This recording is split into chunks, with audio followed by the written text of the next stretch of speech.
and welcome to day 2. So yesterday we talked a little bit about the rules and procedures and how things are going to work. And then I introduced the virtual Bitmoji locker, in which you make your own little locker and virtually on a computer. And then you're going to record a Flipgrid explaining all the fun stuff in your locker. And then we will watch them in class together if you are here with us, or if you're at home. I think maybe we'll still watch you. Okay, so today is going to be just working on the Bitmoji classroom or your locker. If you have any questions at all, please let me know. And you can check out the information in the links below for additional help. Okay, so have fun, and I cannot wait to see your lockers. Bye! What we're going to do today is we're going to make a Bitmoji virtual locker. So, hey Gator, what's in your locker? All right, so let's see. Here's mine, right? And here's all my fun stuff in my locker. So, how do you know what to put in your locker? Well, you need 4 of the 5 things listed below. So you need to select pictures or objects that relate to 4 out of the specific categories. So I have 5. You only need to pick 4. You can have a life goal, something that you have established for yourself that you're still working towards, a special talent, hobby, or interest, something you're good at, you can spend your time with, an act of courage. So was there a time in your life in which you faced a significant challenge or obstacle and you needed to summon personal courage to face it? An important life lesson, an aha moment in which you learned something significant about yourself, others, or life in general. Some of you may be too young to have had that aha moment, or, some of you have already had that moment and you are smarter and wiser from it. That's why you only need to pick 4 of these 5. And then the other one is a family or a friend. So choose to highlight a specific relationship or a bond that you have with a family member or a friend. So that would be 4. And then you have to add 6 more things because, like my dog, Lisa, was telling you, 4 plus 6 equals 10. And you need a minimum of 10 things. Obviously, I had more than 10 because I really enjoyed this and had fun. Okay, so your favorite books, your favorite movie, your favorite TV shows, your favorite song or musician, your favorite sport and or team, food, favorite pet, subject to learn about, English. A place you'd like to visit or a favorite place that you have visited. Maybe something you did fun over the summer. Yeah, I did nothing fun this summer. Anything else that shows me who you are. Be creative and feel free to add something as long as it's goal appropriate. So we have 10 things. Here's your locker. This is where you add them. What I did was I took the different things. These I made in an app on my phone, the Collage Maker. And these little guys here. And then the other ones I put into PowerPoint, removed the background, and then I put them up this way. I'm sure there's other ways to do it, but that's how my technologically challenged self did it. So here's your little locker. This is where you will build yours, and you'll put all of your stuff inside there. And if you notice, I have mine to scale for the most part, right? So like you can't have a giant coffee mug when this is the size of your locker. So keep that in mind too. All right, here are your things. A goal that you've established for yourself, right? Why is this important? Same thing I just went over. So you type here the goal, and then you would type these 2 boxes. Make sure your answers are written in complete and grammatically correct sentences. Talent goes there, and remember, you only have to fill in 4 of these 5, right? Act of courage, and then an important life lesson.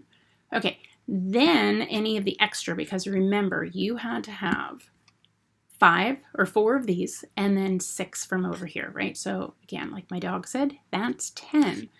So you have 4 of these that you had to fill out in complete sentences. And then down here, you can just explain briefly the other things you have in your locker. So I added M&Ms because they're my favorite candy, right? Those are not significant enough to get a whole box. They just go right here. I added a little thing of M&Ms because they are my favorite candy. Okay, so if you have any of those, you can add them in here. Then when you're done, you go to Flipgrid, and I do have to add the link in here. You'll go there, and you have 5 minutes, and you will record the information that you have. So you will explain, right? Here is a picture of my family and friends. This is why they're important to me, and all of the fun stuff that you put in on these slides. And keep your face visible if you don't mind, because I would love to get to know you by seeing who you are. Okay? All right. So if you have any questions at all, please email me, but that is what we're going to work on today and tomorrow. All right. Talk to you soon. Bye. Maybe. Don't know how to end still.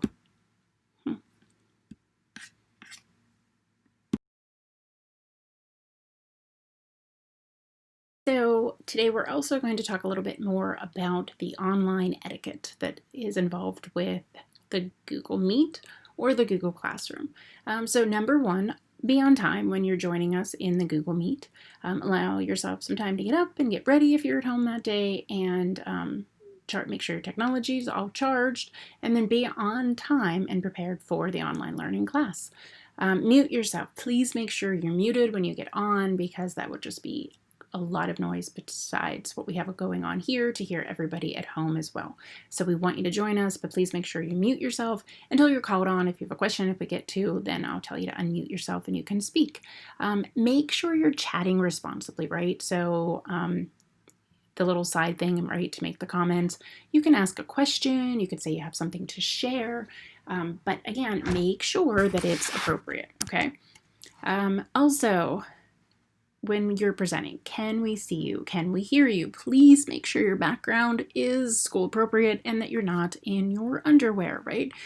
So make sure that your presentation, your background, you and yourself and all of that fun stuff is all respectable for school. Headphones are good because then it makes it easier for us to hear you, and it's less disruptive to the people at home. So stay on task. I know it's hard enough when you're in class, right? But even when you're here, please don't try to be watching Netflix, and be kind and be a participant as much as you can. So obviously I'm going to answer the people in school's first questions first for the different cohort days. If you are an online learner only, then definitely I will try to get to you. But, just make sure you put that stuff in the comment section and we'll go from there. When we are doing the Google Classroom, so I have it set up that every day there's a to-do list, right? You'll go in, you'll check the to-do list, make sure you check that daily because some things will change. Be digitally responsible. So what does that mean? Same kind of deal. So make sure you check your background, be school appropriate. Okay, chat responsibly, have a schedule, have a routine, work a little bit every day.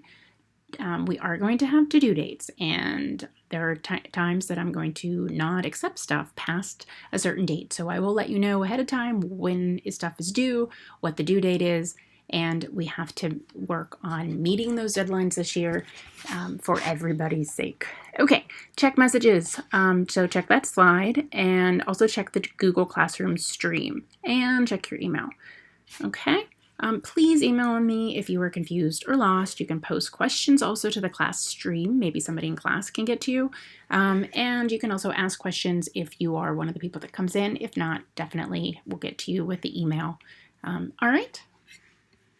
Thanks.